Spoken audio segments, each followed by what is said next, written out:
inspiring humanity's evolution along the journey of enlightenment and creating a world of love, peace, empowerment, and prosperity for all. New Thought Media Network. Positively inspiring.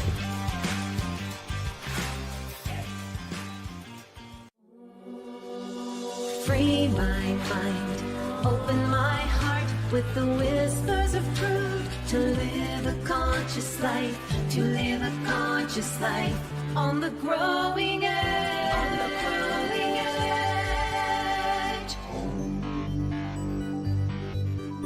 edge. And now, here's Allie. Hello, and welcome to Growing Edge Live. I'm Allie Benjamin, and we are sponsored by Satya. And Satya is all about inspiring minds, healing hearts, transforming lives, and evolving consciousness. And here at the Growing Edge, we have conversations with incredible people, soul-centered individuals that channel their time, their talent, their energy, their resources, their love, their creativity into doing good work in the world. And today I am so blessed to have my friend, Reverend Jeannie Sovereigns. And I'm going to read a little bit about you, Jeannie, if you don't mind. Okay. She embraces love, humor, and authenticity by engaging in life's adventures.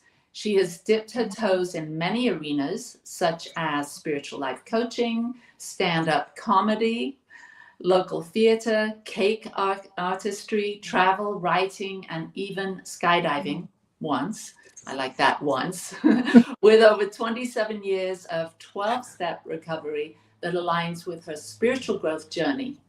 Reverend Jeannie offers those in 12-step recovery a sacred space by harmoniously embracing the principles of the 12 steps and the science of mind philosophy. She believes in her mission to be a safe container for hugs, comfort, humor, and compassion to those ready to live their best lives. Welcome, Jeannie.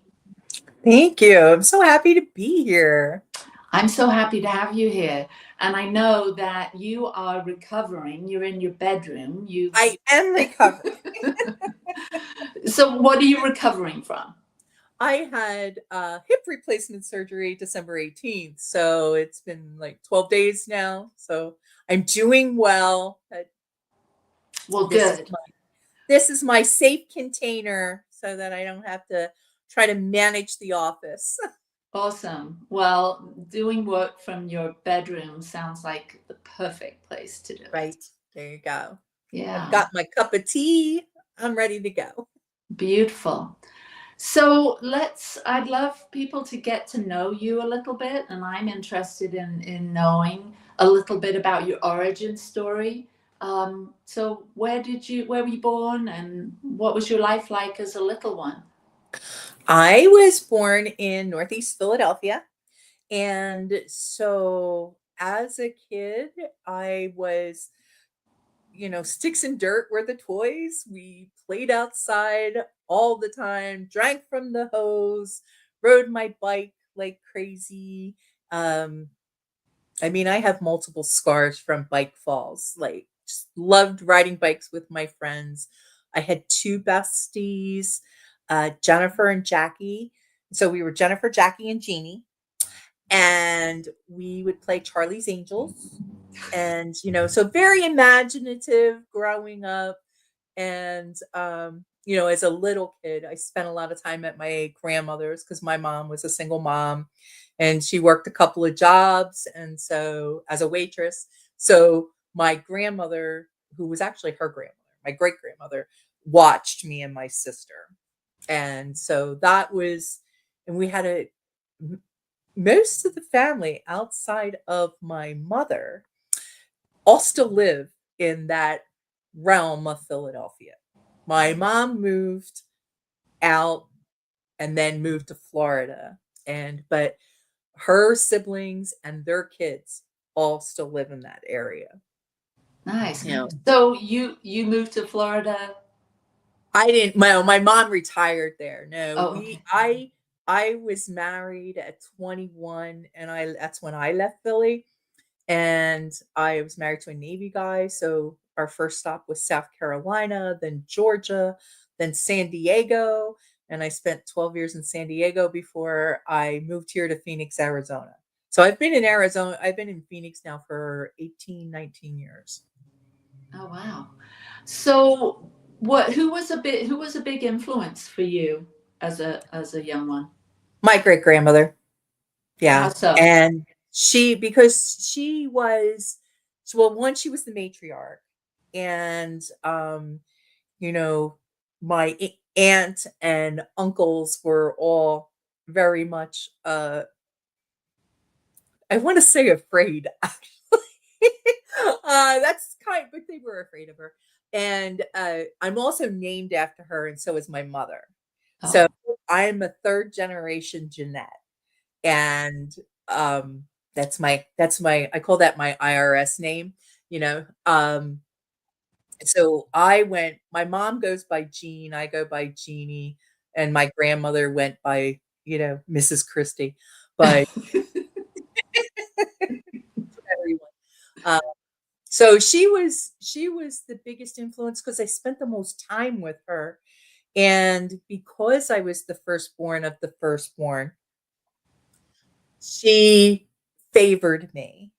So I can remember, sleeping over there and her reading me the little golden books and giving me Three Musketeer bars. She always had Three Musketeer, like, little treat size bars in her dresser, and we would have candy every night. So a lot of people can't eat chocolate and go to bed. I can. So I was trained that way.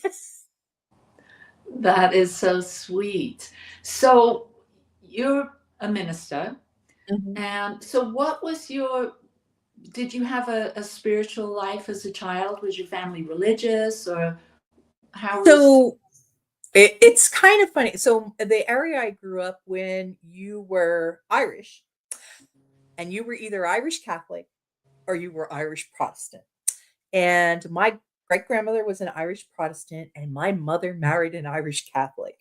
So I was brought up Catholic as far as religion goes, and I, attended Catholic school and went through all the, catechisms and the sacraments and stuff, and I loved it.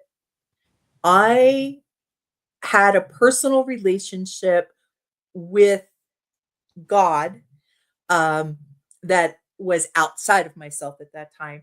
Uh, in my head, my opinion, from a very early age. Like, I would ask questions of, this higher spirit of God, and get responses through, like, knocks in the radiator. If it was 2 knocks, it was a yes or a no. I was also a journaler from the time I could write. Has gotten me in trouble throughout my lifetime, but I couldn't help it. I needed to have that communication. So a lot of times it was letters to God about things that I was going through and how I felt about people, especially, as my mother married and I wasn't a fan of the new family. So, there, I always had that. And in 6th grade, I wanted to be a nun. And at 14, by the time I was 14, I was having some alcohol and drug issues. Um, Again, the family my mother married into, they loved my sister. They weren't a fan of me. I was a really good kid and got really good grades all through grade school. And I got into a prestigious Catholic high school. And freshman year, I bombed it. It just, and because of that, and I was such a perfectionist and such a, everything's got to be right. And I had so much anxiety in my life. That's where, I picked up some pot, I started drinking, and this became a whole different personality, and then I wow, it started, sounds like you were, on one track and then flipped yeah, over onto a new one. yeah. Looking back, there was probably something there that, I was scared. I was scared to move forward my freshman year. I felt alone. And so when I got like that, I was looking for something to comfort me, to back me up, to give me strength. And I didn't feel that I had that at home. And I didn't have, I was moving to an area where none of my friends were. I was, taking this long bus ride. It was like a 40-minute bus ride, right? Because I was going someplace outside of my school district. And I had no friends, and I was always kind of weird. So I was always kind of picked on. I was always taller than everybody else. Throughout school, I participated in theater there too. And I always had to play a boy because I was tall. And there just were a lot of name calling, that type, the type of thing that kids go through.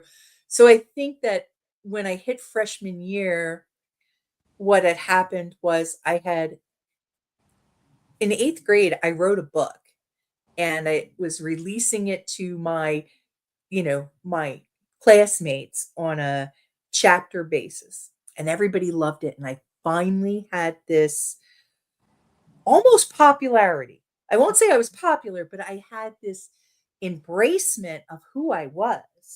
And I left and that creativity is what got me into this high school. Those grades and that imagination and the ability to, put it on paper is what got me there.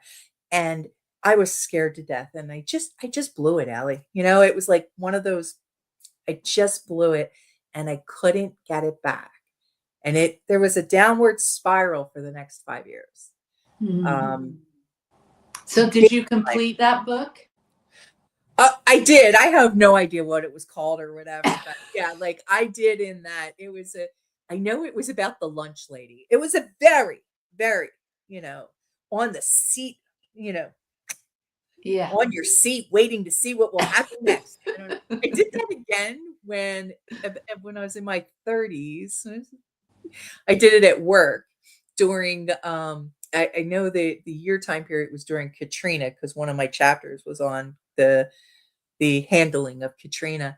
And but the name of that book was called "If the Average American Woman is a Size 12, Why Am I Surrounded by the Below Average?" That's the title.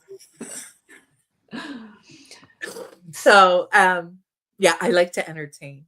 I love to entertain people. And I was like that as a kid too.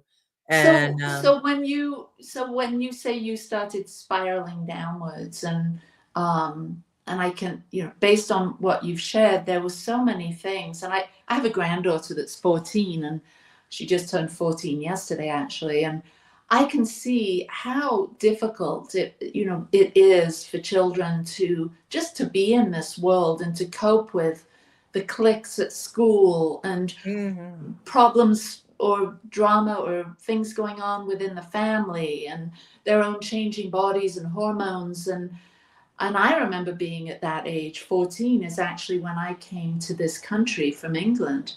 And when we move around, when our family dynamics change, when your parent marries a new person, when you've got half or step siblings, and it's a lot to cope with. Yeah.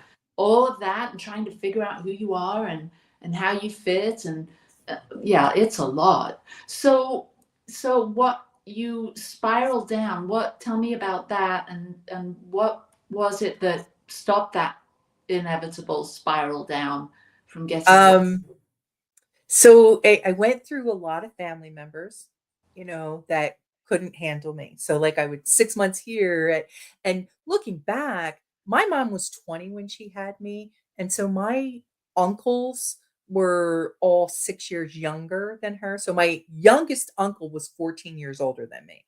So him and his wife took me in. They're 28 years old. I look at 28-year-olds now and think, you were a baby. No wonder. And they had a baby. Like when my aunt at that time said, I can't do this with this girl, I got it, And so I was shuffled through, And then, you know, I ran away. I was homeless sort of for a period. I was homeless. I was living in the back of my friend's car. But when her dad would leave for work, I would go into the house and shower and get ready for school. So, like, I knew that I was safe at school, even though school was what, in my opinion, caused all this situation. So it was I had a lot of abandonment feelings and issues at that time period. And I finally went to live with my father and his new wife. And again, I didn't get along with new family and they didn't get along with me. And I was that kid. I mean, like I would steal things, I would break things. I was that kid that caused those issues. Like I get it now, you know, but that's with 40 years of hindsight Mm, of all those things that I was feeling and didn't know how to express, mm, you know. And I was still a very expressive person. So like I was joining drama, I was doing art, which honestly, I believe that those type of things help so much. So much. Had there been somebody to maybe direct me a little bit more. So 14, 15, I'm spiraling down. My mother finally sends me to my great aunt and uncle in Florida, in Tallahassee. And I make it about 6 months before they decide I'm too much for them. And they put me in an evangelical rehab. hallelujah. Yes, ma'am. And it was a year-long program. I turned 16 there. It was the most amazing thing. I read the Bible front to back. I was constantly in biblical studies. I got my GED there. I learned how to cook. I learned how to care for myself because it was 16 women and I was one of the youngest. And like one of the oldest was in her 70s. So it was, this tribe of women that taught me how to shave my legs, you know, how to take care of my body, things I just didn't pay attention to, didn't care, didn't have someone. So I had these sisters, these moms, these grandmoms, aunties, friends, however, I just had a tribe of women who loved me. Mm. And after a year getting out of that and going back home, I made it 6 months before I was back in. Back in the same place? Wow. Yep. I How couldn't long was your second stay? My second stay was another 6 months, and then I worked there. Oh, wow. And so, yeah, there were different time periods. Like I said, I wanted to be a nun in 6th grade. I wanted to be a missionary when I was working there. Um, you know, there I always wanted to be in service spiritually. Mm. Always. That was always a call, and it felt so authentic, for me, and then I would take a look at myself, and that inner critic would go, "You? What do Mm. you have to offer? Mm. Who's gonna listen to you? What do you" And so, that was probably the biggest battle that I had until I got sober.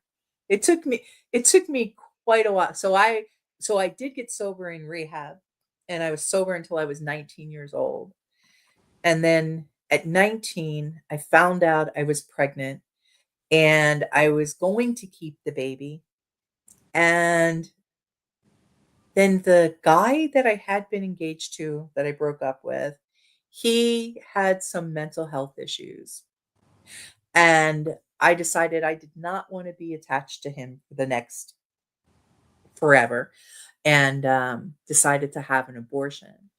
And that broke my spirit because it Mm. was not congruent with who I was, Mhm. but it was the best choice for me at the time. Tough stuff for someone so young. Yes. Yes. And so I started drinking again. Mm. And from 19 to 30, I was a very functioning alcoholic. I Mm. maintained a house. I went to college. On paper, I was beautiful. Beautiful on paper. But like in reality, no. You know, Mm. what got me sober was being diagnosed with stage 3 breast cancer Jeez. And at that got you 29. sober. I mean, for many, a diagnosis like that would be the opposite of getting sober. Yeah. Yeah. That diagnosis took me in so many my husband was in the military, so I had amazing health coverage. Because I was so young and it was so aggressive, they uh, put me in a protocol where I would be doing a bone marrow transplant and high dose chemotherapy. And so I was traveling the country to going to different places before I ended up in Walter Reed Army Medical Center in Washington, D.C.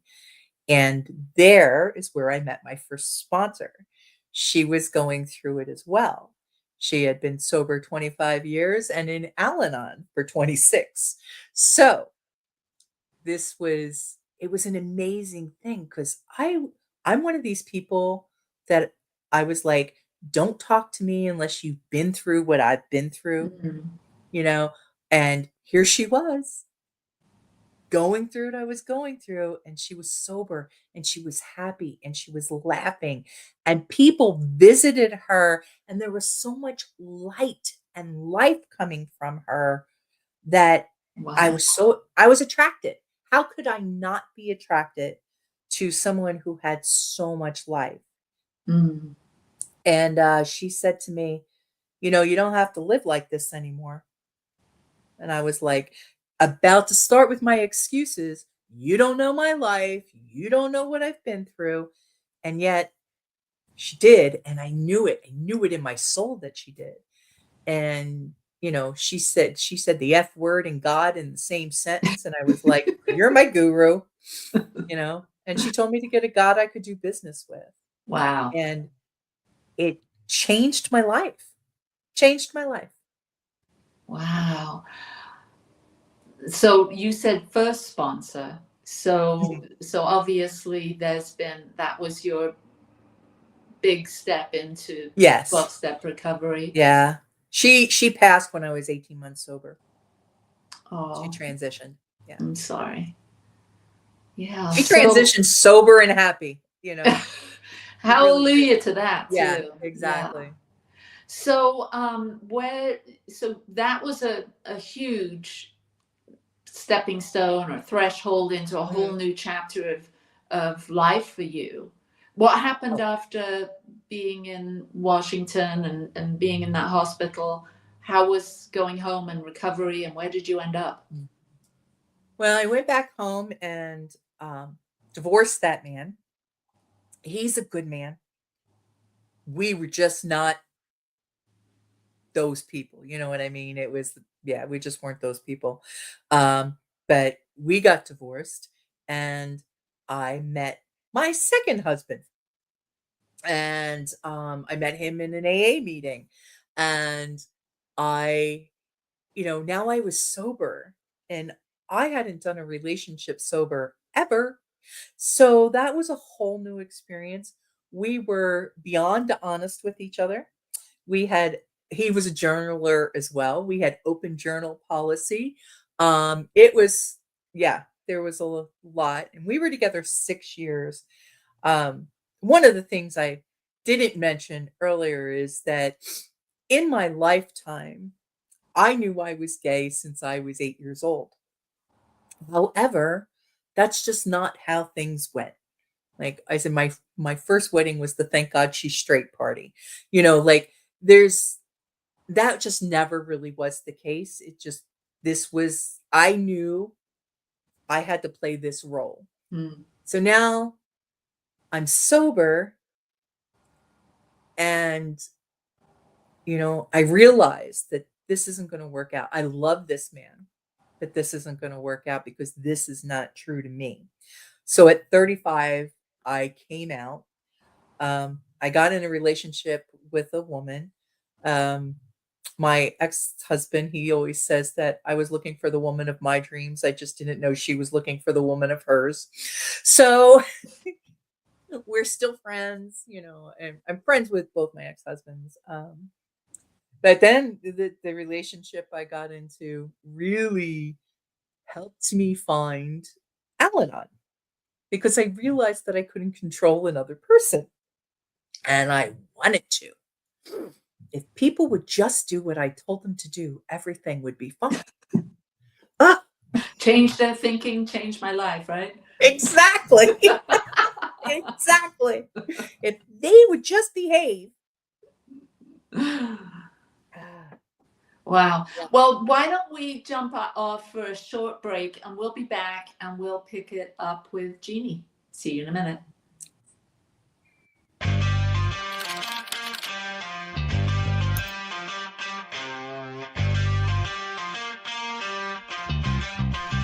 New Thought Media Network. We are a global broadcast network of positive music, media, and entertainment, inspiring humanity's evolution along the journey of enlightenment and creating a world of love, peace, empowerment, and prosperity for all. New Thought Media Network. Positively inspiring.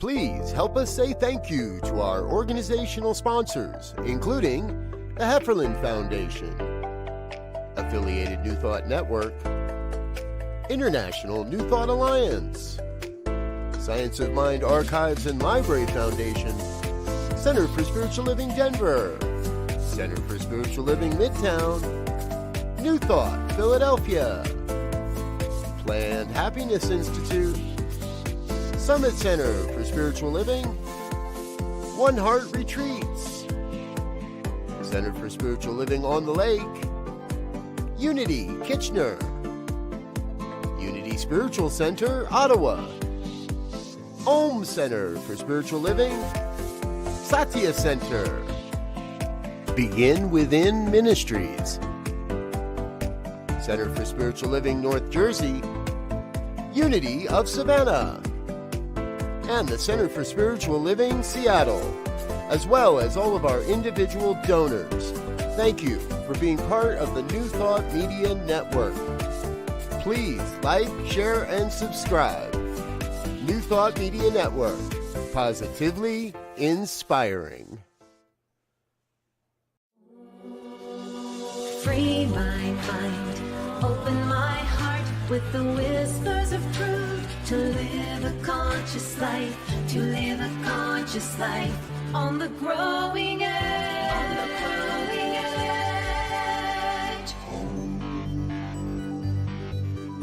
edge. And now, here's Allie. Welcome back. I'm here with Jeannie Sovereigns. Hey, Jeannie. Hey. So we've been talking about your life and your ups and downs and your coming to sobriety through the 12 steps and this wonderful sponsor you met while you were having surgery or recovering. And I'd love to know what happened next as far as you discovered or you announced or it came out that you're gay and you were married. So how does that all unfold? Well, we obviously divorced, and there was, because we had been so honest with each other, it was one of those things that I was able to have this discussion and it not be awkward. Well, it was awkward, but with it not being something that was hurtful. it more hurtful than the experience. And so that was what sobriety had given me, was this voice to be able to speak up. And then as I got into the new relationship and everything was so new and I was scared, um, I was feeling a lot like I did back that freshman year in high school, Mhm. right? I knew how to be a wife and mom. I didn't know how to be a gay woman. It was something that when I participated as a gay woman, I did it in secret and shamefully. And it wasn't something that I was out and proud about. And so now here I was attempting to, really step into my power. And I will say I was clumsy. I mean, you know, yeah, that relationship thing. There's a thing in sobriety where they say, like turn your will and your life over the care of God as you understand God. And I was like, okay, everything but finance and romance. The two things that you really need spiritual help in. And so again, I what I have learned in my life is that embracing my shadow side has allowed me to really take responsibility for everything in my world, right? So I would love to blame other people's behaviors. Trust me, I've tried. And what I find out is when they go away, the stuff that I'm I don't know. So it was all them. I found out it was me. Like when my partner of almost I we were together 9 years, 8 months. So when her and I broke up, and that's been since 2012, there were so many things that I thought were her fault. Like at the end of that relationship, it was not good, you know? And, but at this time period, it was probably 6 months prior that I started attending, um, a spiritual center. So, a Science of Mind Spiritual Center. And so I was starting to get information to take responsibility for my life. And you get that in 12 steps too, don't get me wrong, but there was just something different about it. And I attended, I think I cried every Sunday for that whole 6 months. And then I felt the support of these people, and I would go to the practitioners after church. I did everything I could to get through this time period where I thought that she was the evil one and I was the victim. And then when I got a chance to look at me, not so much a victim, you know, more of a volunteer. Um, so I learned more about me. And then I started right away, like took foundations right away. I became a member of the church right away and never stopped. Never stopped classes. I'm still in class. I'm working on my doctorate in divinity. I am still in class. Like I have been in New Thought, Science of Mind classes since 2012. You know, that is who I am and what I do. So it sounds like there's this beautiful blending of the 12-step program, all that you've learned there, your relationships, I'm imagining, with your sponsors as and maybe you're even a sponsor. And so there's been that. And then these beautiful, intimate relationships you've had with men, now with women. And now here you are, still taking classes. Let's talk about how you've combined and woven all that you've learned into what you do now, and what's your purpose, and what's the work you do in the world currently. Sure. So I have a co-minister, Reverend Dr. Michelle Eziguo, And we have a ministry called Begin Within Ministries. And we have Sofa Sundays is our Sunday morning spiritual church club discussion that we do every Sunday, and then is repeated here on New Thought Media Network, 7 p.m. on Mondays. And that was born out of a conversation 2 years ago that I had left my church. That's a whole other story. I had left my church because I no longer felt fed. And there, there was some trauma for me. And I was seeking new opportunities. So I reached out to people who had already left the center that I hadn't seen in a while. And Michelle was one of them. And I was like, okay, can we have coffee? We want to meet up, whatever. We did. We started having this conversation. She said, what do you think about this? And I thought, yay, and thought nothing would happen. Mm. And then she called like within a week. She had an EIN number. She had it went off. And I was like, what? So it's like spirit just moved through that. There has, in this last 10 years, and you met my partner Dakota, and finally felt like I was with somebody who could grow with me as I headed into this ministry. I mean, really, we started dating at the same time I started Foundations. So she has been with me every step of the way on all of this, and participating and supporting and being a part of all this. And so Sofa Sundays and Begin Within Ministries, how long have you been doing this? 2 years. We're going into our third year. Yeah, we started December 4th, 2022. Well, congratulations. Thank you. Yeah. And that from there, things have jumped off. Like this last year, I really got the call to do some pulpit speaking. I had never done that, so and I had some worthiness issues around it. So I worked with a coach. And that was like a 6-month thing. And then I send out an email to all the ministers I know in Arizona and Southern California. And I said, can I speak at your church? And my coach was like, it might take a while. She wasn't so much, don't get your hopes up, but she was like trying to prepare me for no's.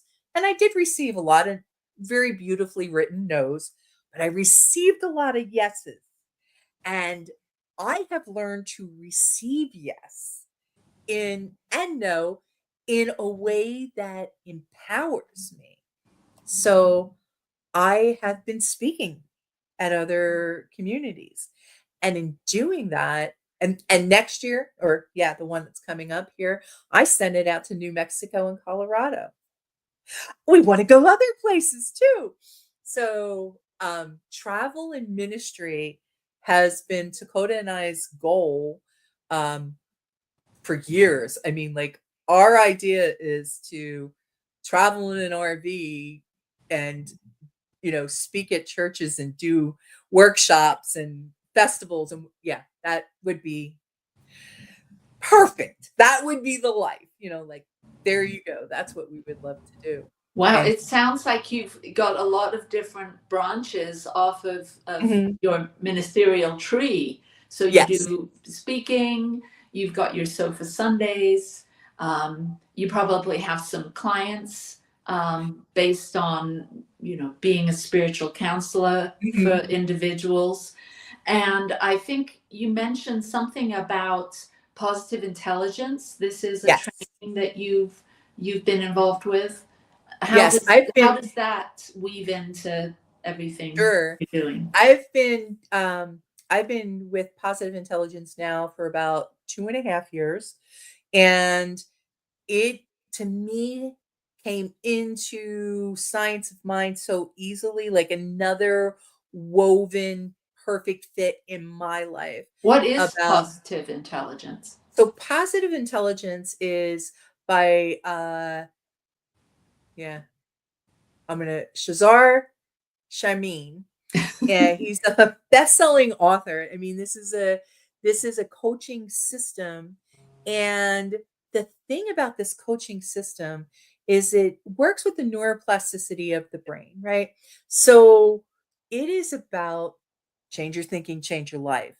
It is about how we have these saboteurs, and he names 10 of them with everybody having a judge, right? We're judging people, places, things, situations all the time.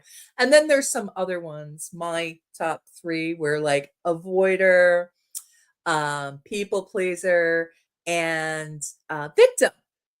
So, like we all have these different ones, and then working on those, seeing them, these saboteurs. And he describes it like when you put your hand on a hot stove, you say, ow, that hurts, and you take your hand off. What a lot of us do is just leave our hand there with our saboteurs and we feed it. So, positive intelligence teaches us how to stop physically from being in that thought mode and move it over to sage, our empathy, our enthusiasm, our, you know, um, activation, our navigation, and the parts of us that it's actually a different part of your brain than your saboteurs. Your saboteurs are in your fight, flight, fright area. And the sage part of your brain is in your choice area, right? This is where we make choices from, that part of our brain that's peace and calm. So, absolutely goes right in with ministry, in my opinion. Um, and with that, I do workshops when I'm speaking. I do workshops on how to create the good in your life and take them through some positive intelligence things. Take a little test. What are your thing? And then move to sage. And one of the things that we do, there's easy things to do, 10-second mindfulness on a physical sensation will change from saboteur to sage. Give So me an there's example of that. Like, Mhm. So if you take your, let's see, where's my hands here? Here, we'll use this one. You take your 2 fingers and rub ever so slightly so that you can feel the ridges on both fingers. And you pay attention to that. 10 seconds. And change what's happening in your brain. Mindfulness in breathing. Breathing in your nose. Can you feel the difference of the temperature when it goes in and when it comes out? Just 10 seconds. So we have incorporated, my partner and I, drumming. We're both certified drumming facilitators, and adding drumming to this has brought 2 different aspects, because drumming in itself does this, right? You're changing the brainwaves of the neuroplasticity, and we bring that in there to help bring out the feeling that sometimes gets stuck when we're in our saboteur modes, right? Because a lot of people have an issue. Like they say, I want to let it go, but I don't know how, right? So this is one of those ways that, you get physically moving, right? So what Drum, has dance. there been? Give us an example of something that you've shifted. Like you talked about victim. What were your other saboteurs? People pleaser and victim, people pleaser, and avoider. And it's hard for me to remember, because I'll tell you this. Last year, I'm in a thing called Best Year Yet every year. I'm going into my 3rd year with Reverend Dr. Michelle Whittington. And She's been my mentor and my coach for the last 12 years. And last year, when I wanted to be a speaker and I was having all that, this is one of those things. These were my saboteurs stepping up. I can't be a speaker because, Mm. my dictum, right? I'm not good enough, or I'm not the right look. I trust me, I had a million of them, on why, but I really wanted it. So as I was working with Best Year Yet, one of the things that came up was this, and this mantra came up for me, and it was about shifting that, those saboteurs, the things that get in my way of living my best life, right? And nobody else can do to me what I do to me, right? My brain, right?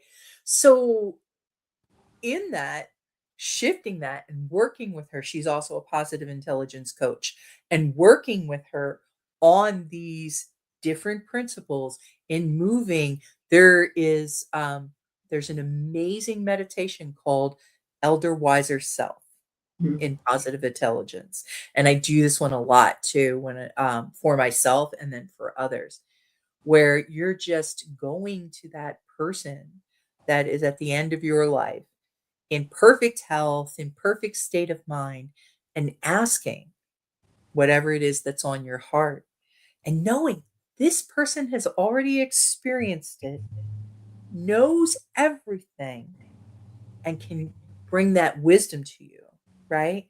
Because that's already part of you and who you are. So we did that meditation, and I had a mantra come to me that I've lived this year, and I'm hoping, forever. Stand, stand out, speak up, shine on. Oh, I love that. It Stand out, stand out, stand out, stand out, speak up, speak up, shine on. shine on.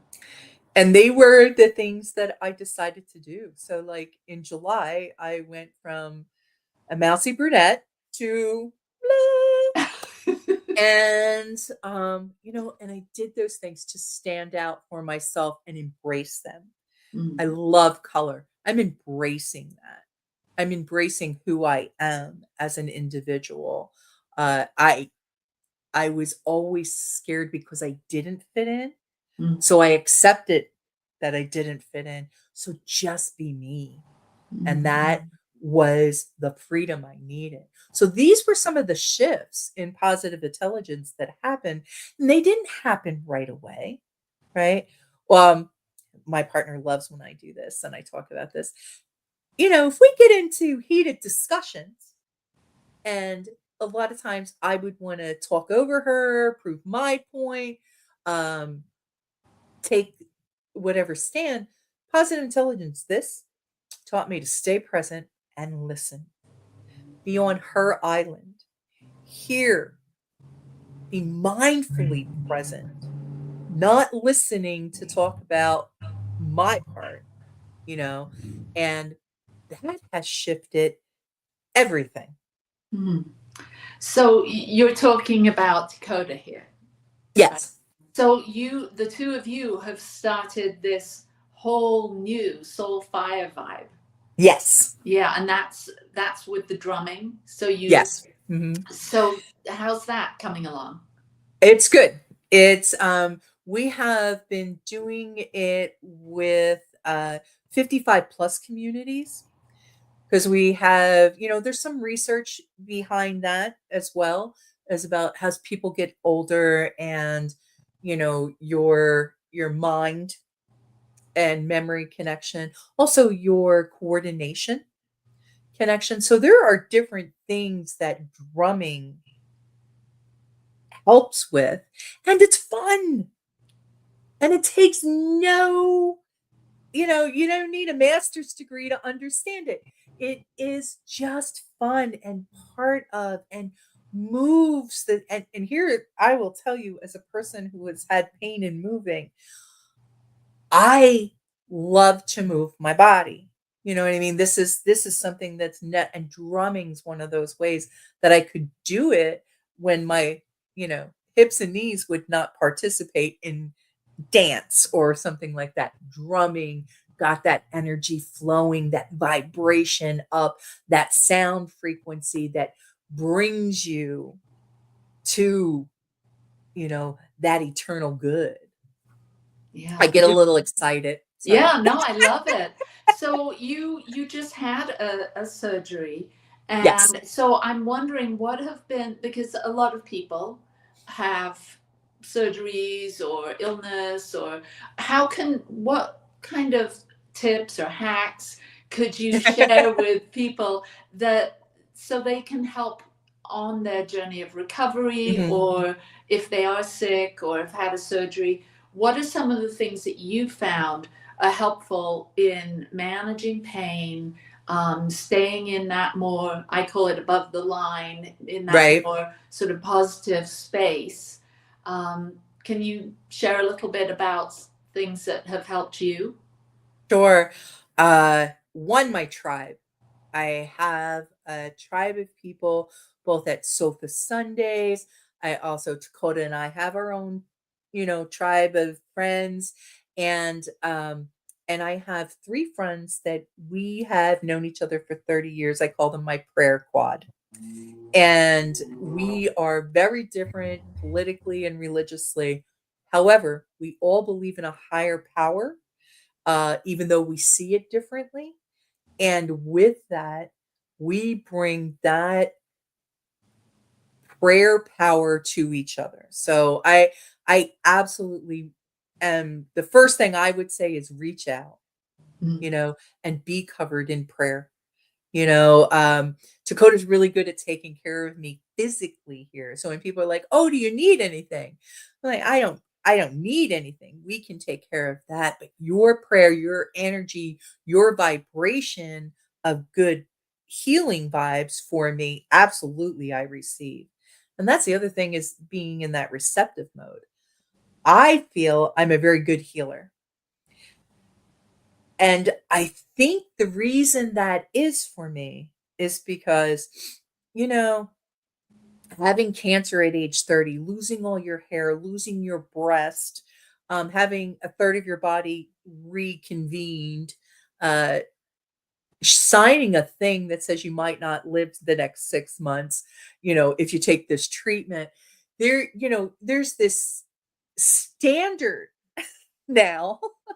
I've had a bone marrow biopsy. They can't numb bone, right? So I have this level threshold of pain that, if you're not here, I guess I'm okay.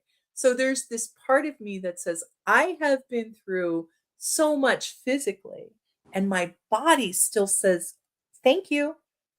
I can do it. I'm going to be here. I'm going to support you. Thanks for taking care of that. So having those conversations with my body and not being mad at it, appreciating my body, and also doing the PT. Like, I can't say that enough. I did PT before, I did it after. Do the things that they tell you to do to be, movement. Like my PT guy says, motion is lotion. Like, get the body moving.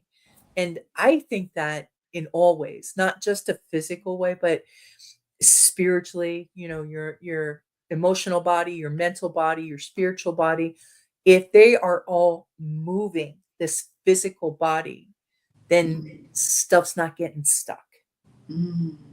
That's how Yeah, we when get there's those that things. kind of motion, like in the mind, staying stagnant in the Mhm. mind, or staying stagnant with, hurt feelings and emotions, or staying stagnant in the body. All of that is sort of that keeps you in that space of, Yeah.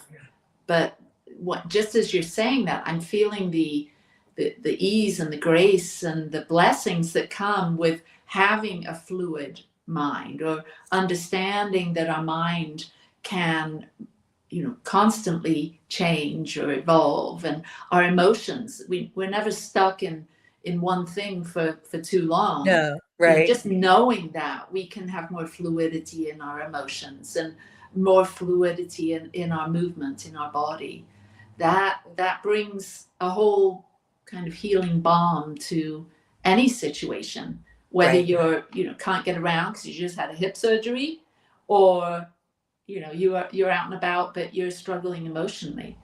Mhm. There's an opportunity to shift that Right. with this idea of being fluid. Yeah. What stays in motion, what is it? Something in motion stays in motion, something like that. Body in motion stays in motion. Yeah, it's the kinetic energy thing, right? It's like, because we don't want to get stuck. That was one of the things when I say speak up, like that's what I felt like. I was stuck, that my throat was stuck. And it wasn't even hard stuff. Mhm. I just had to learn how to have boundaries and say no and speak up, even if I thought I was going to hurt somebody's feelings. Mhm. Be compassionate, of course, but, to say the things that needed to be said. Mhm. Stop avoiding, stop procrastinating hard things and do it. Walk up Yeah. to it and do it. This year has been so transformational for me in so many ways, in my ministry, in my humanness, in my spirit. Like I have felt the growth throughout 2024. So I'm very excited to see what the seeds of this blossom into for 2025. Well, me too. Here at the Growing Edge, I always end our conversation with the question. The song, "What the World Needs Now Is Love, Sweet Love." So, what does the world need right now, Jeannie? Mm. Openness. Openness. Openness. Yeah. Yeah. Open at the top, as we say at the Emerson, right? Yeah. Open at the top. Yeah. Well, everyone, you heard it here. Thank you, Jeannie, so much for Thank being you. here and having this lovely conversation. I know that you sharing your journey, sharing all of these highs and these lows, have touched someone's mind, their heart, and their soul. So thank you so much for being here, and thank you everyone for watching. I'll see you next week, and Happy New Year. Happy New You. And peace and blessings. Mwah. Lots of love to you and yours. Bye-bye. Free my mind, open my heart with the whispers of truth. To live a conscious life, to live a conscious life on the growing edge.